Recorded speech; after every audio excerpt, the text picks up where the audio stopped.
Винаги, когато почвате си ремонта, правите само е така. Значи, за какво става въпроса? Такава готина кухня са получил клиента, надявам се, нищо няма да е против.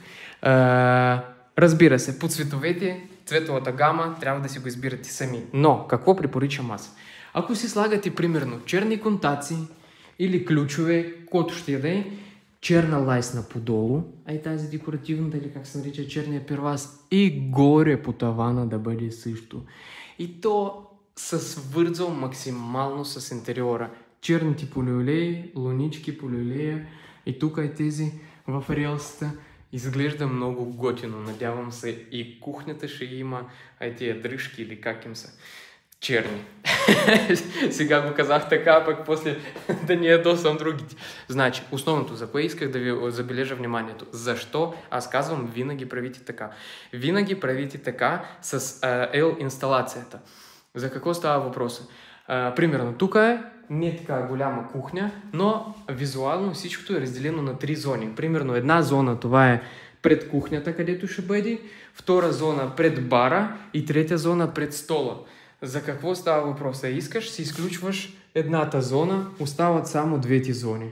Искаш, си изключи и третата зона, чакато, защо е изключено? Третата зона нещо не се получи у мене. Исках да ви покажа, че да, ето го, третата зона от тук се изключва. Там нещо изключва с цяло.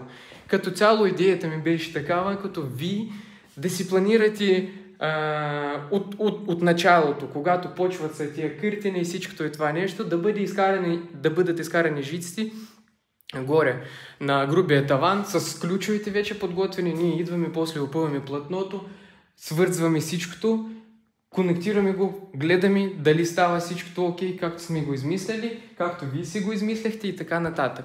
Просто, че накрая винаги става така. Ние идваме най-накрая, слагаме тези тавани и почват са въпроси. Дали може, примерно, LED лентата в корниза да свети отделно? Дали може и това отделно или това отделно? И ние почваме да мислим как да го изработим.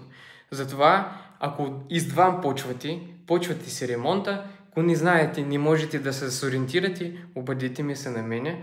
Аз ще ви разкажа какво е по-добре, как е по-добре за вас. Защото аз ви чувам запитванията, примерно, вие ми казвате, искам да свети в корниза, искам да свети единия полиолей отделно, втория и още искам някаква LED лента отделно. И аз вече разбирам, че това нещо всичко се дели на кръгове. За онези специалисти, които знаят, които сега ще ми почнат да ми пишат, че това е кръгове се наричат и всеки си го измисля, има хора, които не знаят. И не всичките са специалисти такива като вас. Затова отговарям. По-добре консултирайте се, може би и не с мене, още на някои бъдете се, може би ще ви дадат някаква информация как по-добре да си го направите, ако си правите ремонт вкъщи сами. Затова Екосилинг, аз съм винаги в разположение. Държим връзка.